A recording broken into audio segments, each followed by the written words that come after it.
আসসালামু আলাইকুম সবাই, কি অবস্থা, কেমন আছেন?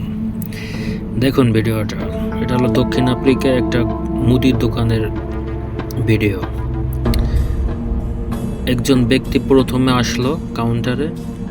দেখুন কিভাবে আর কি দোকানটা আর কি ডাকাতি করতেছে। অনেক ভয়াবহ একটা ডাকাতি হয়ে গেছে গতকালকে। এই যে আর একজন ব্যক্তি আসলো, এসেই দোকানের ভিতরে একজন মালয়ের ছেলে ছিল, তাকে গান পয়েন্ট করেছে, যে কাউন্টারে ছিল। সে ভয়ে এই যে টাকা পয়সা যা যা ছিল সব কিছু দিয়ে দিতেছে। তারপরে চলে বেদরম মাইর। এভাবেই দক্ষিণ আফ্রিকায় হুমকির মুখে থাকা লাগে সব সময়। সবাই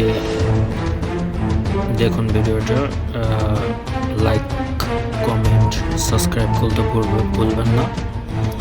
আমার এই চ্যানেলটি নিত্য নতুন এরকম আরও ভিডিও আসবে। সবাই ভালো থাকুন, ভিডিওটা উপভোগ করুন।